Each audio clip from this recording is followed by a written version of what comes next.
like to thank everyone for coming out to our regular council meeting for April the 9th. Invocation and pledge of allegiance will be led by myself, so if everybody could please stand and bow your heads. Heavenly Father, I thank you for having this privilege of serving our town. I pray, Father, that as a council we discuss our agenda and craft our policies for our town. We will always put our citizens' interests above our own.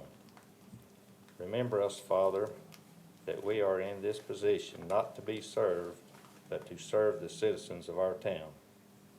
I'm asking you to also be with our police officers, our firefighters, and our town staff as they do their duties for our community.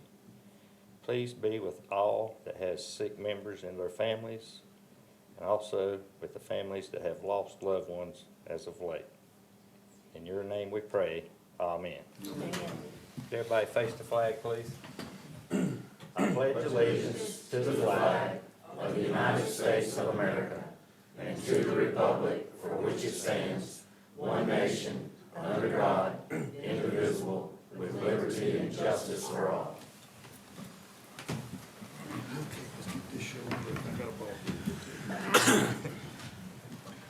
Okay, before we get started, I want to move 11, the proclamation. We're going to put it right below the citizens' requesting comments.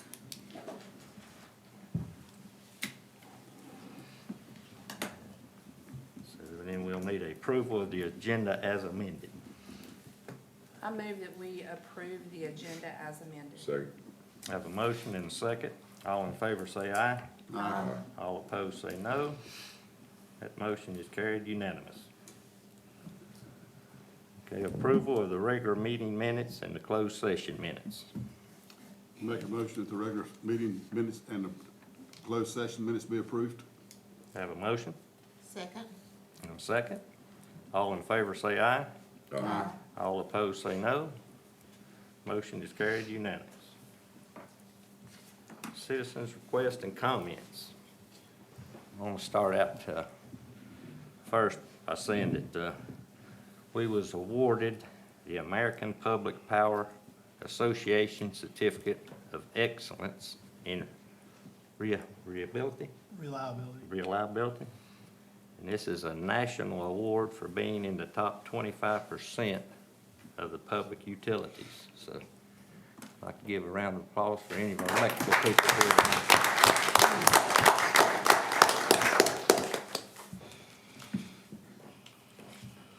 What's our average response time, Ryan? We're 38 minutes per hour.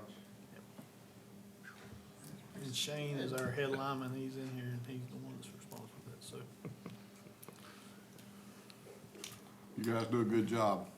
Appreciate you. Thank you. Appreciate y'all very much. Very much. I would like to ask Blake if he has an update on the, you can go ahead, I can do it later, go ahead, you're up. Okay, sorry. I'm Mark Teagarden with the Maiden Business Association, and we just wanted to say thanks for all the help that everybody gave us with the Maiden Mystery Egg event. We had some dodgy weather there, but thanks to Athletes Lab, they came through and gave us an indoor arena. And the New Hope Christian Ministries was there with their stuffed animals they give out to the kids. And as well, in our Father's house, had their bus to give away food for people who needed groceries and that kind of thing. And they also served the free hot dogs. So coming up, we have our next event is the Spring Maiden Jamboree and Food Truck Rodeo. It's going to be just like the one we had in the fall over at the rec center with a bunch of the food rodeo trucks out there. And a lot of the Maiden Business Association members will be set up selling their goods, so if you need gifts or household items or whatever. That is Saturday, April 27th, from 1 to 6. And I do have flyers, if anybody wants to take one. I'll leave these up here with you. The Jive After 5 is in 23 days, is when it starts. So if you're confused, you can go to maidenba.org, and there's a countdown timer on there that'll tell you the, down to the second when it's gonna start. The first one is gonna be the Gospel Night with the Mark Trammell Quartet. So, any questions? All right, thank you. Thank you. Thanks, Mark. Thank you. I wanted to ask Blake if he has, an update on the villages of Maiden. I'm interested in how many houses have been sold, how many are under contract, and how many are under construction. Good evening, council. Yes, so for the houses that have been built, about 18 houses at this point have been completely finished with the villages of Maiden. 7 have been sold, and then 4 are in the process of being closed on. That's out of a total of 30 zoning permits that have been issued for the villages, for the houses. All right, thank you. Thanks.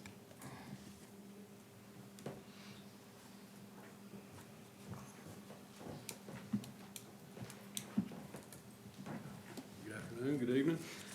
Just wanted to take a minute and publicly acknowledge Captain Tyler Wisnett, if you would stand, sir. He gone for 3 months to the FBI Leadership Academy. Very competitive process to get into, less than 1% make it in there.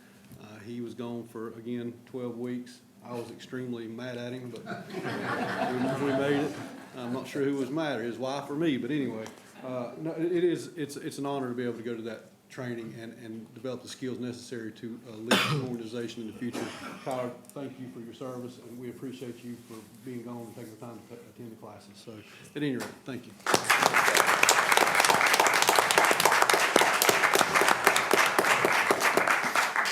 Chief Tracy, Tyler's telling around town that you told he is on a 3-month vacation. Is that the truth or not? As far as I know, he's gone on vacation for the rest of the year.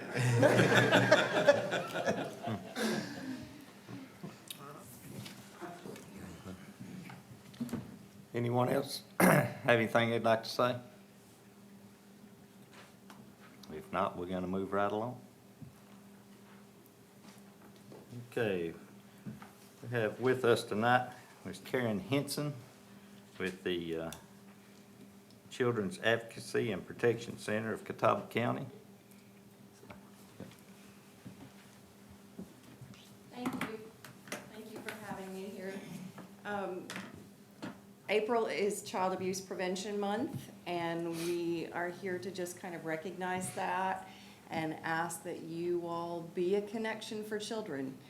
The resilience research tells us that one caring adult can make the difference for a child in thriving after something has happened to them. So I would ask you to just keep that in mind and be a connection. Tomorrow we will have our Pinwheels for Prevention ceremony at Zara Baker Park. It starts at noon, and any of you are welcome to join us if you'd like to. Thank you. Thank you. Thank you. And Anna has a proclamation that I signed. You have it? Okay. And it just says on there, whereas the children are our state's most vulnerable members, as well as our state's most valuable resources, helping to shape the future of North Carolina.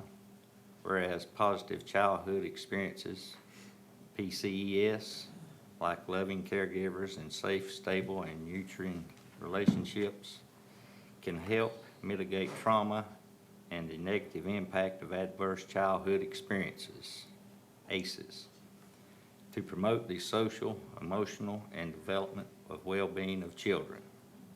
Whereas childhood trauma can have a long-term psychological, emotional, and physical effects throughout an individual's lifetime and impact further generations of their family. Whereas childhood trauma, including abuse and neglect, is a serious problem affecting every community, and finding solutions requires input and actions from everyone. And whereas children who live in families with access to concrete economic and social supports are less likely to experience abuse and neglect. Whereas nurture positive childhoods and preventing child maltreatment is possible because of the partnerships created between families, prevention advocates, child welfare professionals, education, health, community, and faith-based organizations, businesses, law enforcement agencies, and local, state, and national governments.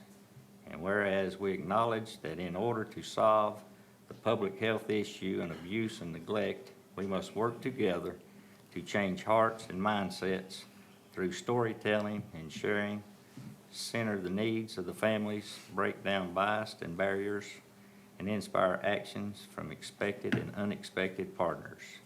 And whereas we are committed to advancing responsive and effective systems that ensure all children and families are healthy and thriving. Whereas we recognize the need to prioritize kids and invest in more prevention initiatives like home visits, family strengthening policies, economic supports, and community-based child abuse prevention programs at the national, state, and local levels. Now, therefore, I, Mayor Max Baumgartner, do hereby proclaim April as Child Abuse Prevention Month in the town of Maiden, and urge all citizens to recognize this month by building a narrative of hope for children and families through collaboration and the creation of the ecosystem of primary prevention that does not currently exist in the county. And I believe we're gonna put pinwheels out around town and around town hall, that we purchase, is that correct? In honor of, so, We appreciate that. thank you for all you do. Thank you. Okay, now we have for Maiden election option presentation by Anthony Starr with the Western Piedmont Council of Government. Thank you, Mayor. Thank you, Council. It's a pleasure to join you this evening and talk about the options you have for your election methods. Thank you, sir. So I've put together a presentation here for you to go over your options. So what we're going to cover are your current election method, the potential options for terms and the election methods for the mayor and town council, the process that's involved with amending the town charter, and then any discussion that you want to have at this early stage of the issue. But before I start, just for the benefit of the audience, I know the council members understand this about the Council of Governments. We're a nonpartisan organization. It's a government agency owned by the 28 local governments in Alexander, Burke, and Caldwell counties, and each local government appoints a board member that serves as the governing board for the COG. Ms. Crafton-Lay is your delegate to the COG Policy Board. We're a staff of 75 people. We're authorized by state statute to exercise any powers that our local governments ask us to take on for their behalf. A few of those services include administration and finance, aging for our seniors, community economic development, community and regional planning, and a number of services there, as well as Regional Housing Authority and Workforce Development Board. So, to the issue the reason why I'm here tonight to talk to you. And I'm here presenting this as a neutral organization. Obviously, I'm not going to tell you which direction you should go. It is a policy decision for you as the town council to decide for yourselves.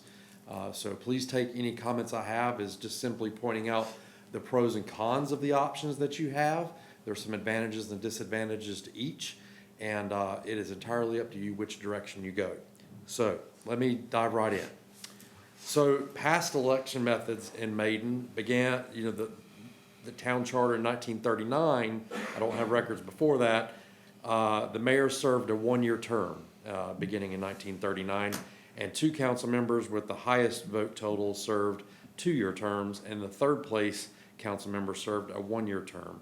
And you had at-large election of council members from 1939 in that method all the way to 1975, when your charter was then amended again to require that the mayor served a 2-year term instead of a one-year term, and 2 council members with the highest vote total received a 4-year term, and third place received a 2-year term.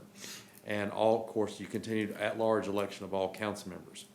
Now, I'll point out that the option that you are currently, this is the option you are currently under now, that you are exercising. This option is no longer authorized by state law. So it's assumed that you were grandfathered by state law when the current law was enacted by the General Assembly a few decades ago. I can't verify that, but that is the working assumption at this point. There are only 10 other towns that use some combination of 4- and 2-year terms out of the 553 municipalities in North Carolina. So you're one of the 10 out of 553 local governments, or local governments, because none of the counties do that, exercise a combination of 4- and 2-year terms. So a few key points about your current election method. You have staggered 4-year terms for a majority of the council members. 2-year term for the mayor and the third place council members that provide extra accountability for the voters. In other words, there's always a majority of council up for election every 2 years. This method, downside to it, is it can produce some instability, right? It means the majority of your council is always up for re-election. And sometimes some hot button issues will come up, and then that could cause an entire shift in the council majority if it was in close proximity to the election. At-large election allows for anyone in the town to run in each election. So anywhere, any residents in any part of the town can run. The disadvantage to at-large elections is that it can result in clustering of council members for certain parts of town. In other words, you might have a concentration of council members in, say, the eastern part of the town or the western part of the town, or northern, or whatever. Not saying that is the case now, but that is always possible. And we do see that in some local governments where certain parts of town will dominate local elections. So a few statistics about municipalities in North Carolina. There are, as I said before, 553 municipalities. The data I'm going to go over with you is compiled by the UNC School of Government, and they have an excellent database there that you can query different statistics. And so I took a little bit of time pulling that information out for you so that you could kind of understand the landscape of other municipalities in North Carolina and how you relate to them. Right now, 519 of those 553 municipalities, the mayors are elected. Not all mayors are elected. 31 of them are selected from other council members. In other words, think of it like the County Board of Commissioners. They elect a chairman from amongst themselves. Municipalities can also do a similar thing, except they have the title of mayor instead of chairman or chairwoman. And then two of the mayors across the state are elected when receiving the highest vote total as a council member. So you run as a council member, but whoever gets the highest vote in that particular election, they're automatically designated as the mayor for that term. Continuing on, as it relates to the terms of mayors, in other words, the length of term, 2 years, 4 years. Right now, about 46% of all mayors serve a 4-year term, and about 51% of all mayors serve a 2-year term, and of course 2.5% serve at the pleasure of the council. So it's roughly equal, right, when you consider all of the 553 mayors across the state. Only of council member terms, only 8 of the 553, or 1.6% municipalities, give 2-year terms to the lowest vote total candidates, and you're part of that 1.6%, and with your current election method. So 393, or 71%, use only 4-year terms for their councils, and another 27% use only 2-year terms for their councils. Now, I looked at it as, okay, that's all municipalities of 553. What about municipalities that are similar population, how the statistics bear out when comparing those to Maiden. And your population is like 3,300, 3,700, sorry, yeah, 3,700. So I chose 2,500 to 5,000 range in the data and pulled out those municipalities. There's 90 of those municipalities that are between 2,500 population and 5,000 population. Of those, 52% of the mayors serve a 4-year term, 46% serve a 2-year term, and only one serves at the pleasure of the council. So not much difference there for the mayor's terms. It's roughly equal amongst the municipalities. For the council members, 81% of those municipalities between 25 and 5,000 population serve 4-year terms for council members. 15%, almost 16% serve 2-year terms. And then only 3 of those municipalities use a combination of 4-year and 2-year terms for council members, which again is the case for Maiden. 475 out of 553, or 86% of municipalities, elected all council members at large with no districts. In other words, what you're doing now, which is at-large elections. 78 of those municipalities use districts or districts at large. And so I'm going to define those terms for you so you can kind of understand what that means. Districts means the council members are elected from those districts, and you have to reside in that district that you represent, and only the residents in that district may vote on that election for that district. Sometimes these are called wards. So if you had the town divided up into sections and Ward 1, only the residents in Ward 1 would vote for the candidates for that council position. Districts at large are sometimes called residence districts, and the member of the council has to reside in the district, but all the voters of the town vote on that election. In other words, there might be 2 or 3 candidates from that particular district, but all the voters in the entire town vote on the result. That creates some geographic distribution, obviously, but all the voters get to have a say in it. So options allowed under current state law: the mayor terms can be 4 years or 2 years, council members can be 4 years or 2 years, and then at-large districts or districts at large for council members are allowed. Those are kind of the basic options. There's a few other options under the statute that deals with charters, but talking with Todd, these were the things that were relevant for today's discussion. So let's talk about terms for mayor. As I mentioned, 2-year or 4-year terms are allowed. 2-year term obviously allows for greater accountability because they're elected every 2 years, every time there's a municipal election on odd number of years. It allows for more, but it does allow for more instability when controversy allows. If you're in a town where there's a lot of stuff going on, you can find yourself in a situation where the mayor's turning over every couple of years, and sometimes that can produce some negative outcomes because, contrary to popular opinion, sometimes there is value in experience with elected officials. And as you all know, it takes a while for you to learn your jobs and learn what's involved in doing this. There is some inequity, I would say, with the mayor being elected every 2 years, but all council members are elected, but not all council members are elected every 2 years. So in your case, some of you are getting 4-year terms, but the mayor is still only getting a 2-year term. Terms for council members. Very few towns use the same method as Maiden, right? As I mentioned before. 2-year terms, again, greater accountability, also great, a majority of the council with your current thing allows for to be elected every 2 years, a majority. This can create, again, instability when controversy arises, and the instability could affect the ability of the town to attract and retain staff. If you found yourself in a situation, and some towns find themselves in this way, where there's a lot of instability and different candidates shuffling through on the council regularly, frankly, that disincentivizes staff to want to work because it creates a lot of instability for their employment, right? You guys are public servants and you're volunteering your time, but your livelihood doesn't depend on it. That cannot be the said of the staff, right? They're making investments in their time here. They have to pay their mortgages, their car payments, and if there's instability in the council, in some towns we've seen where that results in instability in their employment, and that can be a negative thing, and it makes it hard for you to attract staff in those situations. So, options for council. the at-large option, which you currently use. All residents vote on all candidates, and there's no residency requirement.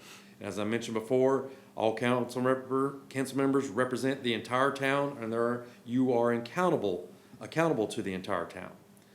But this could result in part of the town dominating elections or clustering of council members in some sections of the town. That's the one weakness in this particular type of election. Option B is the ward district voting option. You divide the town into single-member districts so that each member represents the same number of residents. So you would divide up the town into a certain number of districts, and then using the census data, and we can draw the maps for you, and I've got a sample for you here in a second, what that would look like. You have to have roughly the same number of people in each district so that they are proportionally represented on the council. The qualified voters of each district nominate and elect the candidates who reside in the district. Now, the downside to this particular method is that district council members can feel like they only represent their part of the town, and they might have motivations for voting on things in a way that benefits their district versus benefiting the entire town. So that's the one downside that you can see with this.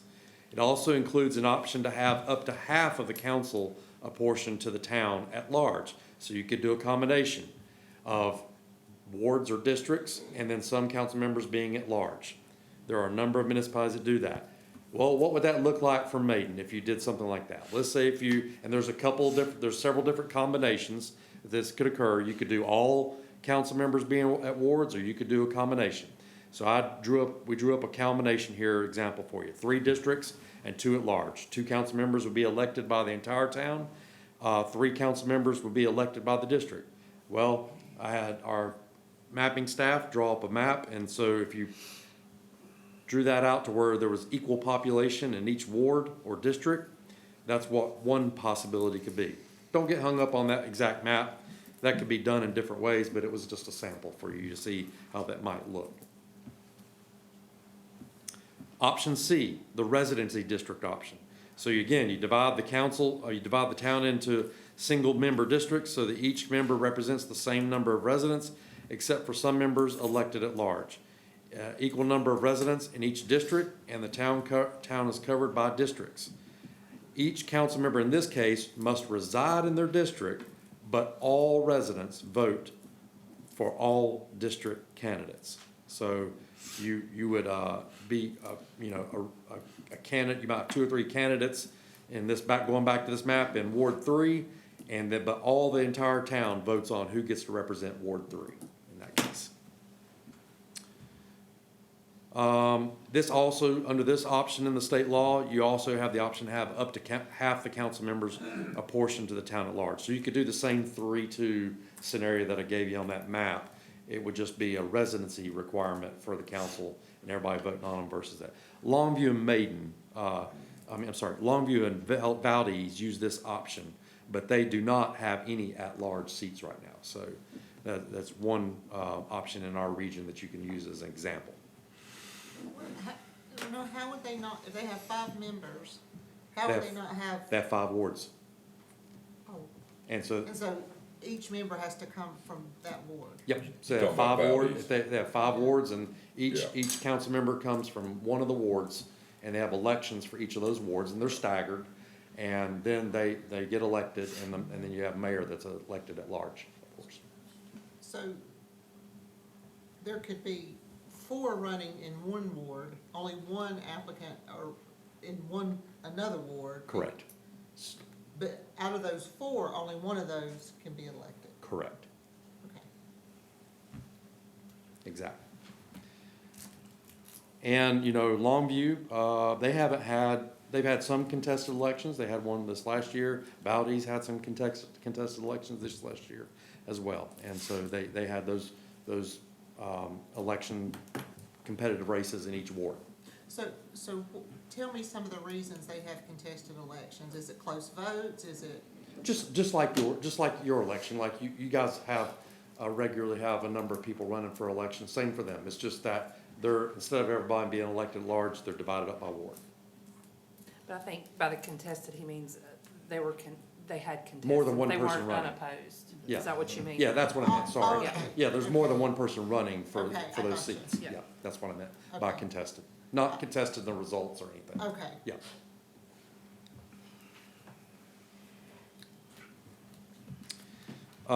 So option D, you have equal number of ward districts and at-large seats. And so in this case, you divide the town into districts so that each member represents the same number of people, equal number of residents in each district, and the entire town's covered by districts again. The qualified voters of each district nominate and elect those who reside in the district for those ward seats. And then on top of it, half of the council must be at-large positions which are elected by all qualified voters of the town. In your case, you've got, what, 1, 2, 3, 4, 5 council members. If you elected this, you'd have to have one fewer council members or one extra council members because it wouldn't be available as an option to you with only 5. It has to be equal ward and equal at large. So unless you're wanting to enlarge your council or shrink your council, option D is probably not a serious option for you. Option E is the ward district nominations and at-large seats option. You divide the town again into districts, and there's subtle differences between these options, I realize, and it'd be hard to keep straight. Again, equal residents in each district. The qualified voters in each district nominate 2 candidates who reside in the district, and the subsequent election occurs where all qualified voters of the town elect 1 person from each. So the districts nominate the candidates. They nominate 2 candidates, but the entire town votes on who represents that district. And so you can have at-large representation as well.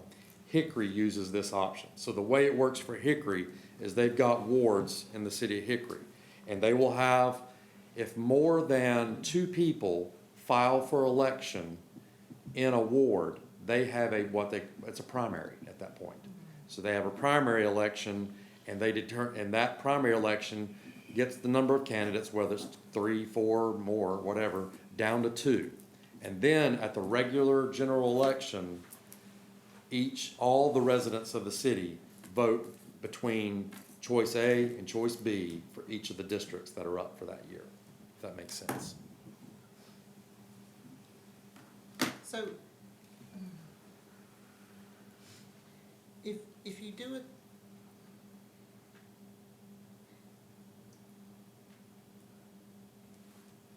The district gives the town the menu, and the town chooses what to order off the but if menu, you and it's basically the way to have, do if it. you're going on the highest number of votes, okay? Yeah. Yeah, I just wanna make sure I'm understanding this right. If you're going on the highest number of votes, someone might be a higher vote getter, but not be able to go in because of how the district's divided. Am I Well, you're missing only something? running for that one district, so you're not, But everyone's in the voting. nomination part of it, you're not concerned, as a candidate, you would not be concerned with what's going on in the rest of the city or the town. You would be looking at what's going on in your ward or your district and running against the opponents there. The analogy I would give this is it's similar to like a partisan primary, like the county board of commissioners, right? Is a certain number of candidates are gonna run for, say, 2 commissioner spots. At the end of the primary, there's 2 people that get nominated from each party, and then those people are gonna get elected in the general election. It's just a different numbers here. You're gonna have a primary in the municipal election for each district, and then the 2 top vote getters go on to the general election. At that general election, then, instead of just being the ward or the district voting on it, the entire town gets to vote on it at that point in the general election. So it's basically a primary method. If there are only 2 candidates that file for election in that particular district or ward, there won't be a primary. It'll just go straight to the general election. And it's also important to know this type is normally reserved for much larger cities. Yeah, cause what if you didn't have a nominee from a district? Yeah, and that's happened before. I mean, you Yeah. didn't have someone that, Yeah, so what happens is, like we had, and that wasn't in this particular case for Hickory, but the town of Conley Springs didn't have enough people file for election in their last election. So the winner of that last seat on the council was done by write-in. Wow. So the one word that keeps coming up is divide. That's the one thing that keeps coming up. And I feel like this town, even though that we talk about things and may have issues that come up, that we're all able to talk and, you know, people invited to my home, if they have issues, I'll meet them anywhere and talk to them. I know other council members will too. There may be, you know, some concern with, you know, new developments coming in and things like that. But a lot of these points that were brought up tonight, for example, basically I look at it like segregating the town. And that's the last thing I want to do. Now, I will tell you that the larger the town grows, the more challenges we're gonna have in certain areas and special interest and things like that. But, you know, we talked about retention. Todd, what's our retention rate here? 95. Yeah, okay, so that points out, okay? Anthony, I'm not No, going it's to fine. check Yep. out, we're discussing these things, I want everybody to know where I stand on this. You know, I grew up in Valdez, they're a mess right now, their election was awful. They're a mess, there was a lot of misinformation out there about things. People coming in saying they were gonna increase services and cut taxes. That, Brian, you work, now I'm not putting you on the spot, but, you know, I grew up there. I do not like the idea of wards or districts. I don't feel like, you know, right now, I'm talking about right now, things will evolve and change over time. And yeah, we may need to put things in place, but I'll tell you this, I ran for, you know, I got 2 consecutive terms from 09 to 17 and took 6 years off. I didn't run again because I think, you know, things need to cycle through, and now not everybody does that, and that's okay, that's on them. But right now, we've got pretty good representation. And people know that they can come to my house, they can come to me, they know 3 things. Number 1, they're gonna be welcome, they're gonna be listened to, and at the end, when they ask me what I think, I'm gonna say, you know what, that's a great idea, I didn't think about that. Or I'm gonna say, thank you for coming, I 100% disagree with everything you said, but I do appreciate you coming in. And everybody, I think everybody here knows that too. And we've got that on this board. There are some good reasons to do this, but I don't know if right now is the time. I think our town does a pretty good job of choosing from the pool of candidates who can best help. And I will tell you that Ronnie, Trina, and Marcus, well, even George, we've had 3 people live within 2 minutes of walking Cameron, you know, over in your area too. And this town was governed just fine. There was no special interest in that. I sat on that board. And I remember that. So, you know, I would like to know some, and you brought some good points about why. But right now, we might be looking at fixing something that ain't broke now. Now, I'm not saying we don't look at this in the future or even consider it now. I'll govern with the council, whatever everybody feels like, you know, but I just, you know, I am very concerned about this because I see the thing that makes Maiden different is we don't section our communities off. You know, our kids can come together, we can talk things out. Holly, I could probably, well, I can't anymore. I used to be able to throw a baseball to your back door, but I probably have to hit it now. But, you know, the point is, you know, we may, or are we really doing our town a service by worrying about where somebody lives because we're all one community? I don't see living, you know, where Todd lives, for example, any different than where Ronnie lives or I live, or even where Wes lives, right? Or Max.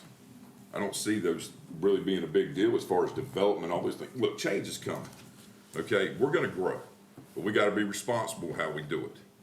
Okay, it's coming. And the big thing is, I really don't know, and I have some concerns too, but I really don't know if, and I'll tell you this, I have a hard time, you know, when we're 1 of 10, for everybody telling us to do it another way when our town is very solid right now. And, you know, we have a very diverse council and, you know, representation from our communities here, and we're all one. And you know, I want to make sure we do what's in the best interest. So I'm sure there's some things I don't know about and reasons we should consider doing things, but I'll go ahead and tell you right now, I don't know. I'm not making my mind up, and I'm just telling you that's where I feel right now. So, a majority of the councils use at-large, and so there's a couple of things here for you to decide. And totally up to you guys, right? There are points and counterpoints to each of these options, as I said, and you have to decide what's the best fit for Maiden. So you've got the terms of mayor, the terms of council, and then are you doing at large or by districts or wards, right? Those are basically the three categories of decision-making that you got there. Now, I would say I've got a few more slides here about the process, and I can go over that amendment process now, or whatever your wishes are, you know, or it won't take but a couple more minutes if you want. Let me just do that real quick. So if you choose to change any of these things, whether it's the terms of office or the districts versus at large, then you have to amend the town charter. This process is about 30 to 60 days in the shortest time frame, depending on how the amendment gets on your agendas. So your staff or town attorney can prepare the text amendment.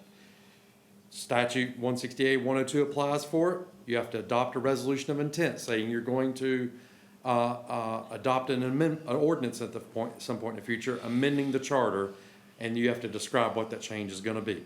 Then you have to call for a hearing when that resolution is adopted, and that hearing must occur within 45 days of when you adopt that resolution. You have to publish the notice at least 10 days in advance. After the hearing at the next regular meeting, the council can adopt the ordinance to amend the charter at that point. But if you're going to amend it after you have the hearing, you have a window, you have to do it within 60 days. So usually that means the next meeting, unless you schedule a special call meeting, because your regular 2 meetings would be like 61, 62, 63 days out. So, and you have to publish an amendment after that the amendment has been adopted, publish a notice that the amendment has been adopted if you do.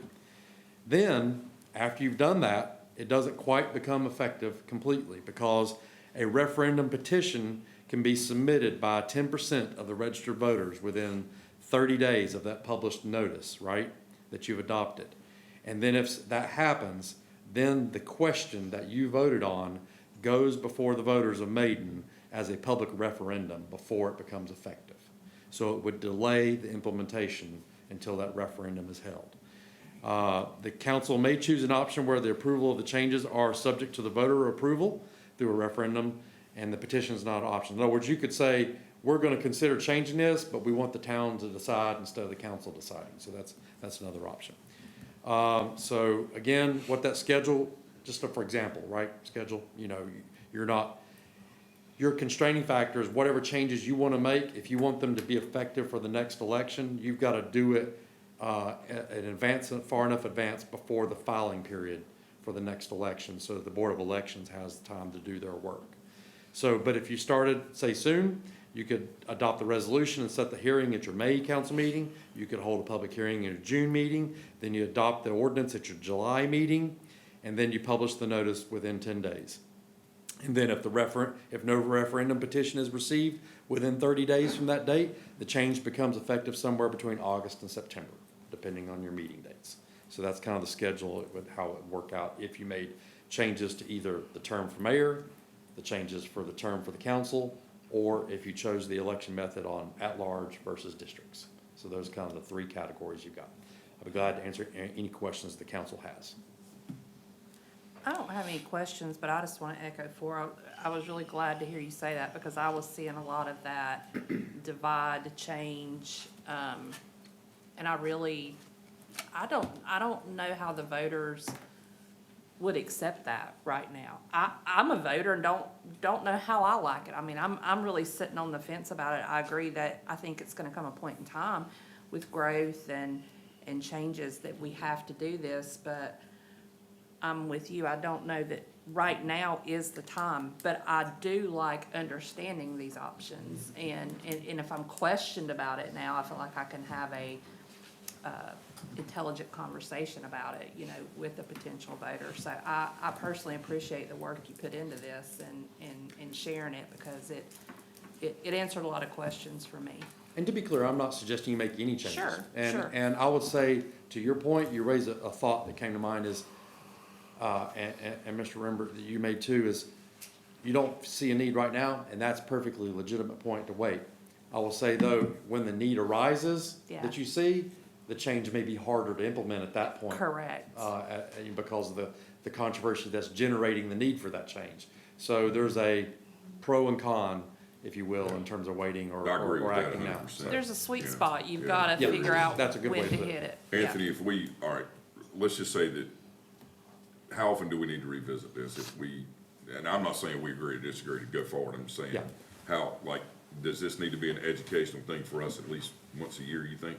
No, I think it's entirely up to you. I mean, you can set this down and not come back to it for another 50 years. No, I mean for like, somebody like you to come in and just kind of, talk to us like you did tonight. Now, what I At said your earlier is discretion. not directed at you. Yeah. I'm very, But you know. we really only get updated numbers at the census. So the numbers you have here on our population, like, we're not gonna have updated numbers. When's the next census? I don't even know. In 2030. Okay, so And those that, numbers won't come out till 2032 or 2033. Yeah. yeah. So basically, I guess, We'll have for an your idea. question, We'll have an idea. if you came back, nothing's really gonna change with this information. Right, so you, in terms of the timing and how often you discuss that, is completely at your discretion as a council. And then if you do adopt a method of district awards, then the one action that will require is after the census numbers are published every 10 years, it will require some modification, usually minor modifications of those districts to rebalance the populations equally. See, I think this is a perfect example what you're talking about of what our school system should be doing. Instead of having, 3 people from one area representing, 5 separate school districts in our county, Yeah. right? That sounds more appropriate to me for representation because they are different communities. Right. Where here, we're still unique and fortunate, and I still believe that to, have that cohesiveness. And, I don't know, I think, our state legislature, I think, everybody has good intention, try to do a great job and all that, but, I think, having a broad view of the way things should be instead of being on the ground and seeing like you are and like we are and where we live, how many residents Hickory have? Probably about 43,000, Yeah, something like that. they gotta have representation based out because how large they are and how many people here. I mean, my wife attended a, prayer breakfast, community prayer breakfast. And a lot of people sitting in this room, a lot of ladies, is for the ladies of all of our churches in our, area, and they're all there. So it's not, like this church over here in this area over here is doing their thing and this one over. I mean, they were all there and there was over 200 women there. We are a little different here. And, right now, our retention rate is fantastic because we got good leadership through management and we got good leadership in our employees. And I don't know, I understand we're one of 10 and this may be coming, but, Well, you're one of 10 only on the terms, right? Right, You're not right. one of 10 on the districts. Right. You're in the majority with Of the the at-large, districts, yeah, right? yeah. You're just one of 10 as it relates to Yeah. having a combination of 4-year and 2-year terms. Right. That's where you're in the minority on. yeah. I just wanna make one thing, I just wanna point something out for especially people in the audience. This was not anything we expected any decision on tonight. If you look at your agenda, there's no motions on this. This is purely educational. Yeah, And 100%. And I wanna make sure everybody knew where I stood on the Yeah. educational side of it. I know there's no vote tonight, Yeah. but I wanna be very clear about that. And staff was asked to bring it, and Yeah. it's one of those things where it's a touchy subject, and I didn't feel like it was very appropriate for any staff member to do this presentation. That's why I reached out to Anthony. Yeah, I'm not vested in your election outcome, and so I can come in here and tell you the unvarnished truth about some of it. And then staff will be in a difficult spot explaining some of these things, because someone might make assumptions about the reasons why they're stating this or that, so. So, Anthony, within our charter, the election process, I understand, is a lot of the meat of it, but there's other things within the charter as well. Yeah, I couldn't even tell you what our charter says in it. And that's sad for me to sit here and say as a council member. I do think as a council, we need to look over that and at least be aware of what it says. And is everything in there what we want to be in there right now? Do we need to look at making some changes just within what the charter says? Cause I have no idea. I don't know if it's.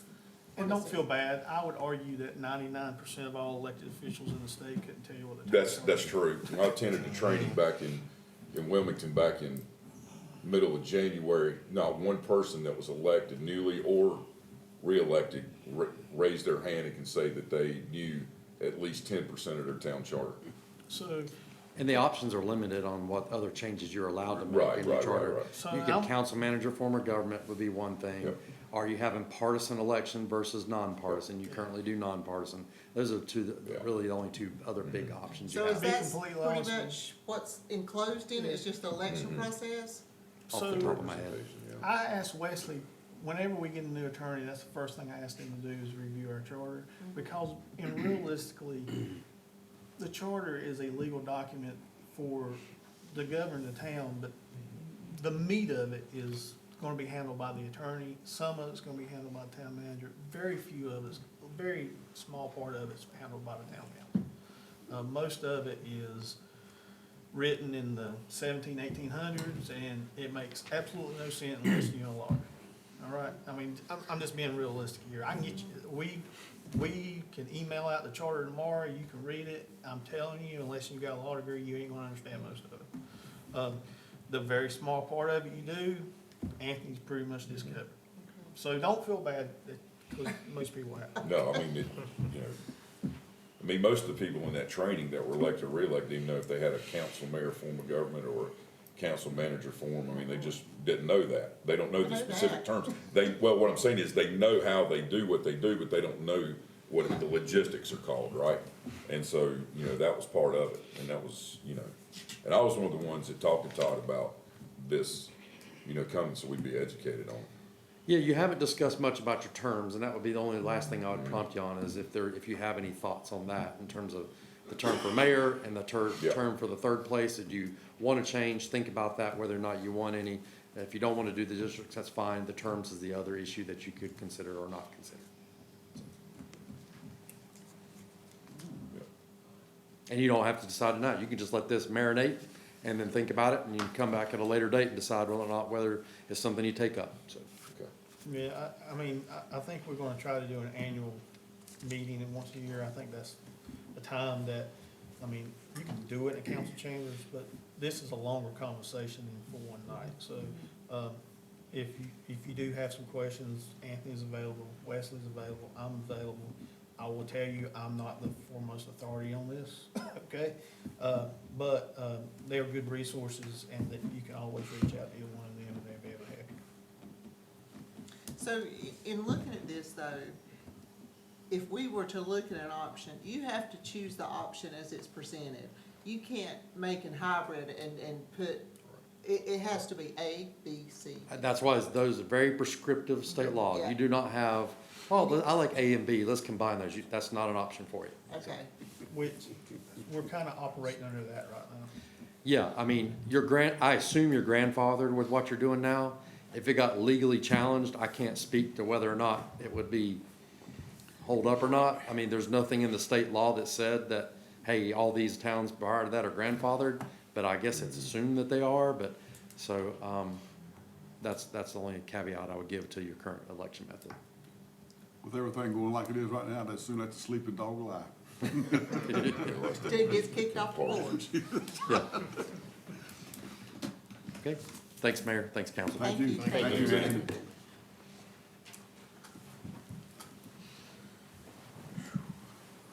Okay, you have before you the consent agenda item, which consists of the finance officer's report for the month of March. Make a motion, we approve the finance office for the month of March. Second. Have a motion and a second. All in favor say aye. Aye. All opposed say no. Motion is carried unanimous. New business, approval of police vehicles for auction.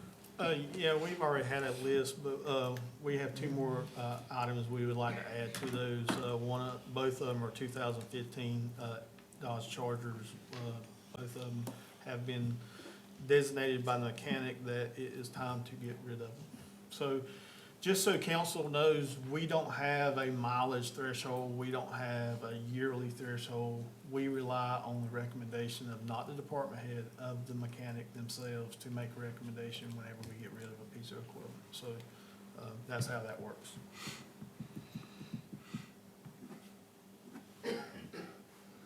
So I'll move we approve the police vehicles for auction. Have a motion? Second. Second. And a second. All in favor say aye. All opposed say no. Motion is carried unanimous. Approval of local water supply plan. This is something you can ask Brian. We do this, is it every year or every 2 years? It's annually, usually annually, but you have to do it at least every 5 years. Okay. But this is required through Division of Water Resources from the state. That we bring the local water supply plan to the council. This is just an action item later on the agenda. There'll be a resolution for acceptance of the 2023 local water supply plan. I'm not gonna go through all this data and bore you to death. I will hit on a couple highlights here. We do have 39 miles of water line that we regularly maintain within our water system. We have finished storage capacity of 1.86 million gallons. Of course, some of that's gonna go away with the Buffalo Shoals project and the loop water line over there. We're gonna decommission the tank, East Maiden tank, on that side of town. If you flip over to the second page, one big highlight there when it comes to water usage, if you look down into industrial, we have 34 industrial customers, but that makes up over 60% of our water sales in the town of Maiden. So we strongly depend on our industrial base to run our utility system. As many of you know, we purchase the majority of our water from the city of Hickory. We have a daily average purchase of 1.1 million gallons per day from them. We do buy just a little bit of water from the town of Newton to our service subdivision off of Prison Camp Road that is within the town of Maiden city limits there. Wastewater information. Many of you know our plant is permitted for 1 million gallons wastewater per day. Currently, we're at an average discharge of 0.487, which is 487,000 gallons per day. However, keep in mind that we do have some allocations out there that we are not currently receiving flow from. So keep that in mind when you look at capacity of our waste treatment plant. Again, the majority of our waste treatment plant or our wastewater is industrial, commercial based. If you look on down, there is some timelines. You look at total demand, that's million gallons per day. And they give a timeline that's just based off census data and some trends there of expected growth over the next almost 50 years there. I think that's all I got. I'll be glad to entertain any questions. And like I said, no action needed here, but the action will, or this item will require a resolution of acceptance at the end of the meeting.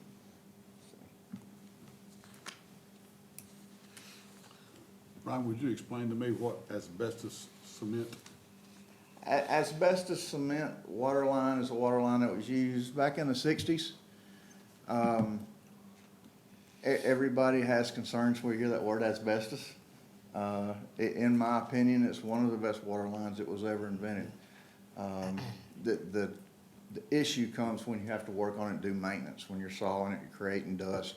Asbestos in its state is not harmful to the human being. So as far as turbidity and water quality, asbestos is one of your best ever produced water lines that you will ever come across. So yeah, good question there. When you see that word, everybody kind of panics. See it? The red flag goes up. Absolutely. And because it's so good, we don't have to work on it very often. That's right. So you need a motion for approval? Nope. No, This right, no this right action here is needed. just an action, Okay. a non-action item. All right. Thank you. Thank you. Brian. Now we're going to the Town of Maiden Incentive Grants presentation. Blake Wright. Before Blake gets up here, I just want to explain what this is a little bit. We're looking for new ways to enhance the business district, and this is one of the things we've came up with. If you do not, we wanted to bring it for you before we put a lot of time and effort into this, because this is probably a 6 to 8 months project, and before we use that kind of staff resources, we wanted to make sure that we was going down the right path. So if you see something you love, that's great. If you see something you don't love, just let us know. But that's why we didn't want to spend 6 to 8 months working on this and then be like, nah, y'all missed the mark, so. Sure. Thanks, Todd. The beginning of this is, I wanted to explain the grant program that we currently have, that a lot of citizens and a lot of business owners have been able to take advantage of. Our Parents Grant Program is a town initiative that's aimed at improving the aesthetic appeal and vitality of the community by investing in the appearance of our commercial buildings that we have in town. The grant program is given on a 50-50 matching basis. So a lot of the businesses that are in town are able to make improvements to the front of their buildings, and the town is willing to help up to a certain amount. So with this grant program, it goes up to $5,000, what we're currently doing. With a 50-50 match. So if someone is going to make some improvements, paint the front of their building, install a new awning, then they would give us a proposal of those changes that they're going to be making. And then once it is installed and we receive the receipt where they've paid, we would be able to reimburse them up to that amount. And there's been a lot of businesses that have taken advantage of this, and it's paid off for the town in a major way. We've had some updates to this program in the past years.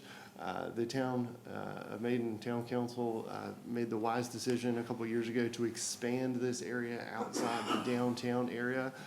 It was at one point pretty much limited to downtown and C1 zoned buildings. A few years ago, the town of Maiden decided to expand that to be our primary town corridors, and there's been several businesses that have taken advantage of it since then. Also, I believe it was last year, the town council decided to increase the amount from $2,500 to $5,000 because, as we all know, the value of the dollar doesn't go quite as far as it used to. So I wanted to go over some of these grant recipients and show the improvements that they've been able to make. This is the shopping center going north out of town on Business 321 there. They were able to use this towards some of the improvements on their windows, but a huge improvement toward the painting of the front facade. This is Athletes Lab there. Prior to Athletes Lab using the building, it would kind of sit as a vacant manufacturing space for the majority of the building. And so they've been able to take advantage of the grant and really make that building look nice. This is one of my favorite uses of the grant. Vintage 28 Tap and Wine and AAA Accounting have completely remade those buildings. They look phenomenal now, and I'm glad that the town was able to help out with that. Mooney Insurance was able to use the BB&T building after it became vacant, move their insurance office there. We were able to help with some of the improvements that they made whenever they moved in. Mays was able to use this whenever they painted the facade after it had been First Citizens and sit vacant for a while. Mays had moved from their South Main location to this space, a lot bigger of a space, and I think she's done great over there. And the last one I have is the Magnolia Salon and Suites. They were able to use our grant for that sign there, and it's not shown here, but they've got a really nice sign that was hand painted on the side of their building as well that the grant was able to go toward. So this business appearance incentive grant has been able to be used with a little bit of the town resources to make a really big impact in the community, and I think we've done a great job at using this, and I'd like to applaud the town on their end for being able to help, but also the business owners and the property owners that have taken their own capital and invested in these buildings and made a lot of spaces into what they are now. Next, I want to talk about the proposal for the new commercial grant opportunity. This would be a commercial economic development grant that would be mainly based on a tax incentive process where someone would be building a new commercial building or reinvesting into a vacant building. The process would be awarded on a minimum threshold of jobs and the investment into the building itself. The reimbursement would be on the tax improvement of that lot. So the easiest example would be if there is a vacant lot, you put a commercial building on there, you are clearly improving the tax value of that property. So what this potentially would do is that the town would reimburse what their tax value or what their tax payment would be to the town over a period of time based on the based on the amount of money that they were putting toward the project and the jobs that were created. This would potentially incentivize more growth for the commercial side with Maiden. The grant criteria, like I said, would be based on the minimum threshold of jobs and the increase in the assessed value of the property. And they would be awarded somewhere between 3 to 5 years of the tax payments that would be coming to Maiden. I'll take any questions at this point. Who decides the 3 to 5 years? That would be up to council. I've seen it both ways, on 3 or 5 years. Generally, it's not you make the decision of the 3 to 5 years. The grant itself would be structured in a way that you would just be awarded 3 years or you'd be awarded 5, and that would be for all projects. I have seen it to where if it doesn't meet a certain dollar threshold, that you would scale down the amount that was reimbursed to them over time. You're talking about the grant would be based on the tax reevaluation or That's correct. improvement? Strictly on taxes? Yes. So if you take a building that we currently receive, for easy math, $100 off of, you go in, you fix it up, you make it look real nice, you add jobs, and now the town will receive $1,000 off of it, you would get reimbursed the difference over that period of time. So if, when you moved in, if you paid $100 and now you're paying $1,000, after you paid your tax bill, and all this has got to run through legal, let me preface that. Then after, typically, I think it's 90 days or 60 days or whatever, we cut them a check back for the $900 difference. So we're not, the town is not losing money per se, we're incentivizing commercial growth. Now, I will be upfront and honest, I don't think this will be the deciding factor whether somebody comes here or not, but it will be one of the many factors that will help them along their way. I don't think there's enough commercial taxes, especially with our tax rate being 38, that's gonna be the tipping point. But it's always nice to help as much as we can, and instead of putting the mid-grade windows in, they may be able to afford to put the high-grade windows in with this grant. If that makes sense.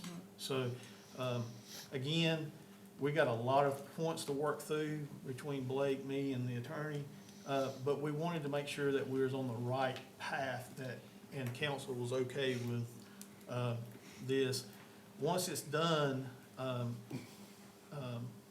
we can do it a couple different ways in council, and at that point, council would really give us some direction. Do you want it to be 3 years? Do you want it to be 4 years? Do you want it to be 5 years? Do you want it to be something different? Also, is this something that, kind of like our facade grant, we have set standards and staff decides? Or is it something that every time we put something out, council needs to decide? There's a lot of different criteria that we're gonna bring back to council as we work through this. The main thing we need tonight is this in the direction that council is wanting us to go? I will answer for myself and say 100% yes. Yep. That I think this is a good first step in trying to attract people to our town. I know I worked for a company that revitalized a building in Hickory, And something very similar, of course, I don't know all the ins and outs that went on with that, but there was some huge tax incentives to revitalize an old mill type facility there. So is this in line with what other communities are doing? It is. Have we kind of, I guess, stayed in tow with them or looked at, So, is it competitive maybe is what I'm asking? the way I would say it is, we're all playing the same game, it's just what color cards you play with. Right, There's a bunch of different tool chests you can pick.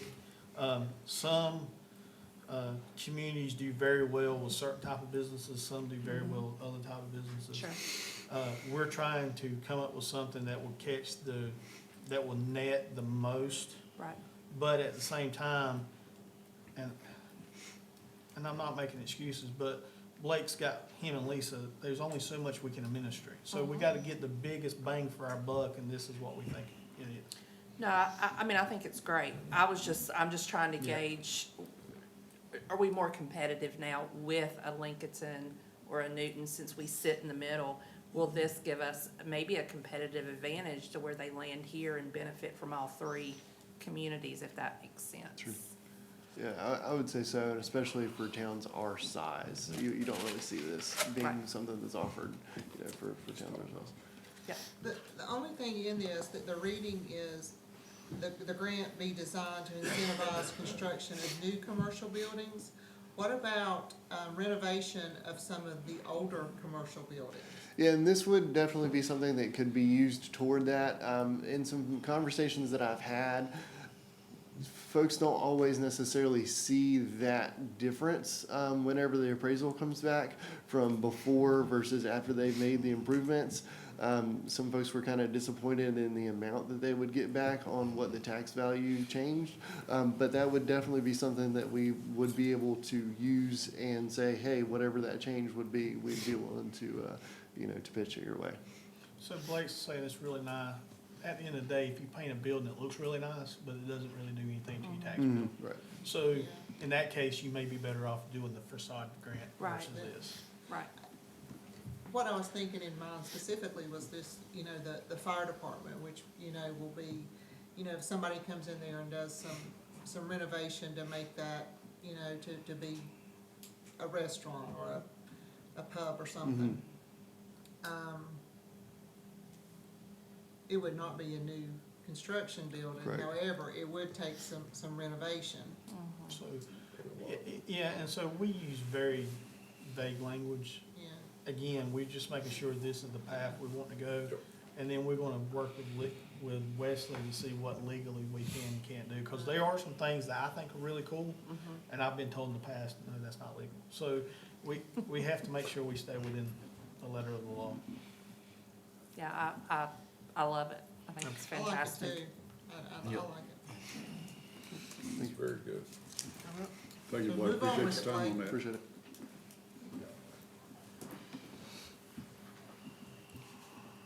The ordinances and resolutions. Resolution 13-2024, the local water supply plan. So I move we approve resolution 13-2024, approving the local water supply plan. Have a motion? Second. Second. All opposed, or in favor, say aye. Aye. All opposed, say no. Motion's carried unanimous. Resolution 14-2024, a resolution to amend the personnel policy of the town of Maiden. Good evening, Mayor and Council. I come before you tonight requesting to amend the Employee Development and Education Assistance Program.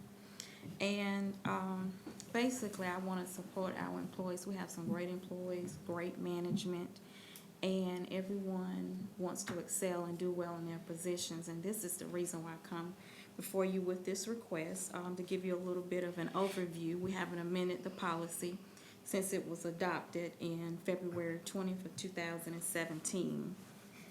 The current benefit is $500 per semester, not to exceed $1,500 per year. For most organizations, as a study that I did and I shared with Todd, the current standard is $2,500 per semester. I know that's a little more out of what I'm looking for right now.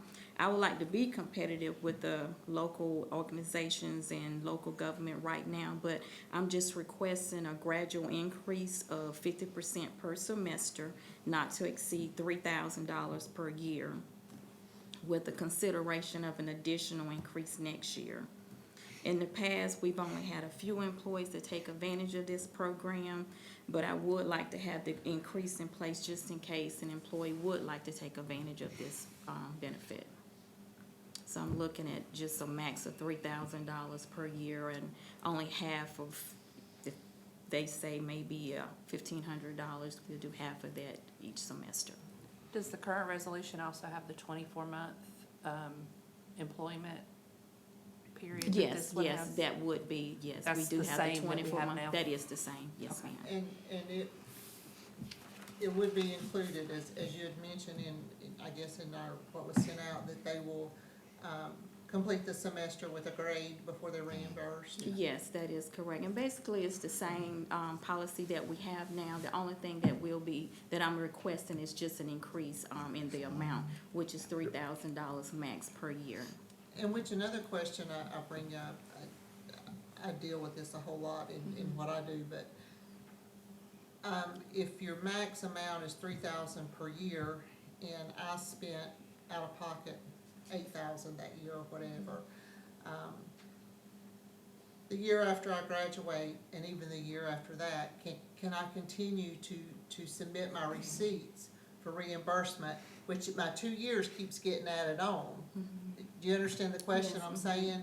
So if I ran out of money, but I still, had $8,000 I spent out of pocket, I graduated, the year after I graduated, could I submit another $3,000 for reimbursement, or is it gonna be cut at the time that they graduate?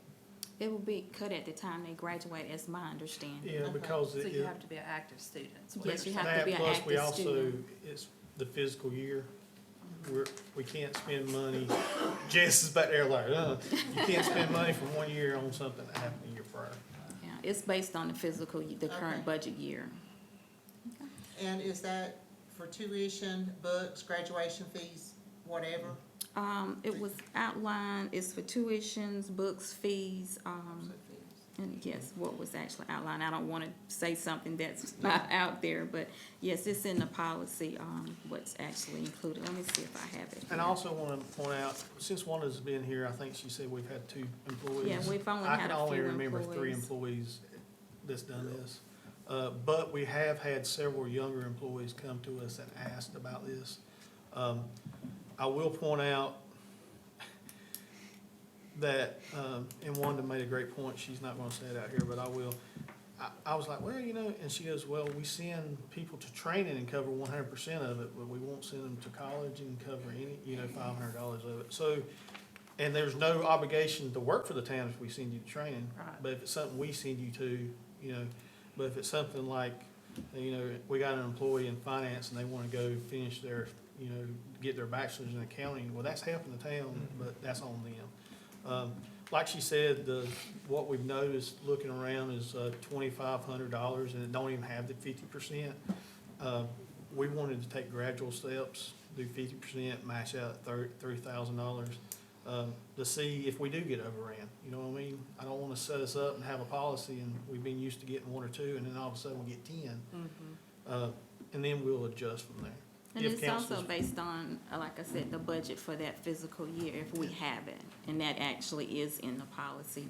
But it does include the tuition fees and books. And So if you got overran with applications, I guess there would be a selection process as to who got it? yes, ma'am.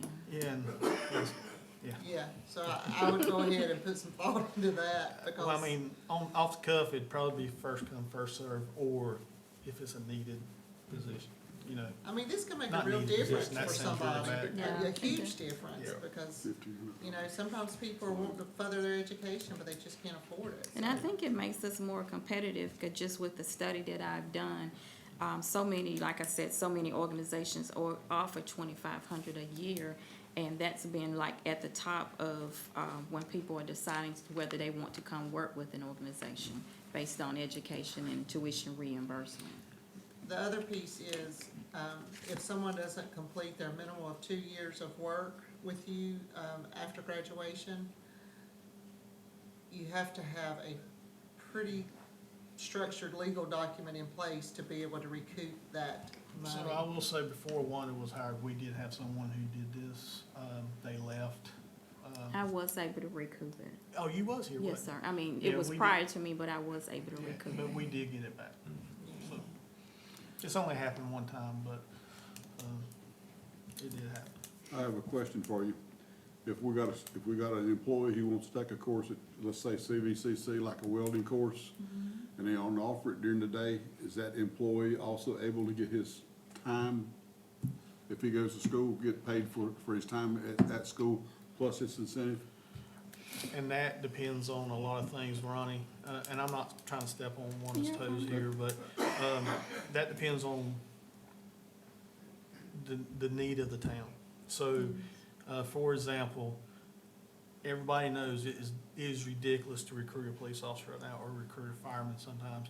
We do have things in place where we can let them go get certain classes while being paid. If it's a public works employee, we've sent linemen for the same thing. So that's one of those things where we really have to rely on the department head and the need of the town. But it is a possibility. It is a possibility, but it would have to be, and I hate to say this, but we're here to protect the citizens in the town. Sure. It would have to be for the betterment of the town, not the betterment of the employee in that situation. Yeah. I don't know how many, and I'm just thinking about a welding course, I don't know how many welders, certified welders we have employed, but that would maybe, I know we do some welding from time to time, and that might be an issue, you know, and that's the course I was thinking about, really. Yeah, Go and I ahead, think that's it's, only we've, offered during like the Tom day. said, in the past, we have taken those steps, but it was based on the need for On the the need, town. right. Yes, sir. Well, I But I think a know- lot of colleges are geared more towards working people now, you know, Absolutely. at all levels, associates, certificates. You know, I'm doing a master's program 100% online right now, Absolutely. never step foot in a class. Don't even have to lay eyes on a professor if I don't want to. So I think they're really geared more now towards They are. the The working working professional. professional, you're right, they are. You pay for that, but they are. 100%. And that's why I'm looking at this, I'm like, that's a great start. I It mean. is. And we it's have great expensive. employees, and I want to try to support them in any way that I can. Yep. I've paid every penny of mine, so You understand? I understand. Me too. Yes. And it's also important to know this has to be for the employment, it has to be some way related to getting them better for the town. And I'm not picking on anybody that has an art history major. That's the one that pops in mind. If you're a public works employee and you wanna go get art history major, you're gonna have to show us how that's gonna benefit the town. Right. You know, I'm a political science degree. If you're a lineman, you wanna go get a political science degree, you got to show us how that's gonna benefit the town. It's not just, okay, I wanna go back to school. You know, you have to show how it's gonna benefit the town and your employee. And they have to provide documents in order for me to, present it to the finance department as well. So it just doesn't, come across the desk and we sign off on it. They literally have to provide documents in the classes and a detail of the classes. That's a good way to go, right, cause we got ourselves in trouble, you know, trying to allow people, when they enrolled in a course, you know, they didn't always have the money. They would pay and submit for reimbursement, before they completed the course. And, there was a few bad apples that really ruined that for the people that really needed it.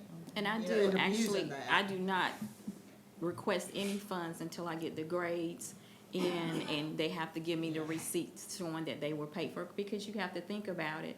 Some students do get other incentives outside of, Yep.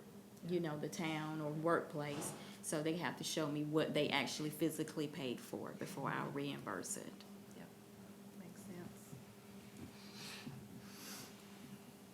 Need a motion? Yes, sir. Yes, sir. Make a motion, we accept resolution 14-2024. Second. Got a motion and a second. Thank you, council. All in favor say aye. Aye. All opposed say no. Motion is carried unanimous. Wanda was really optimistic there. Resolution 15-2024, Line Worker Appreciation Day. So we have Robin, or do you want to say a word, or you just want us to pass it?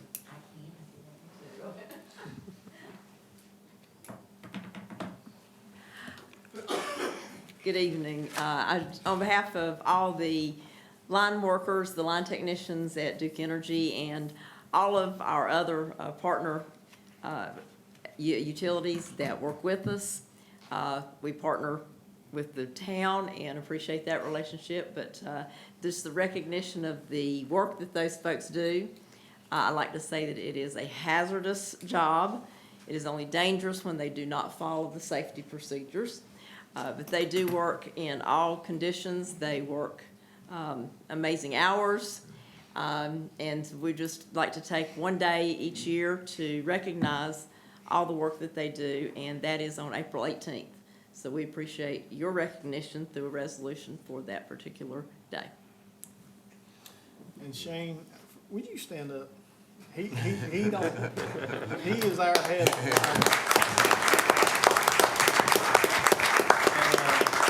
We appreciate everything you do, Shane. We're unique. We have 3 different power providers in our town, actually. Only 2 of us showed up. How about that? They need a motion. Yes, sir. I make a motion that we accept resolution 1524, Line Worker Appreciation Day. Have a motion Second. and a second. All in favor say aye. Aye. All opposed say no. Motion is carried unanimous. Need a motion to go into closed session. So move. Have a motion, Second. a second. All in favor say aye. Aye. All opposed say no. Motion carried unanimous. Okay.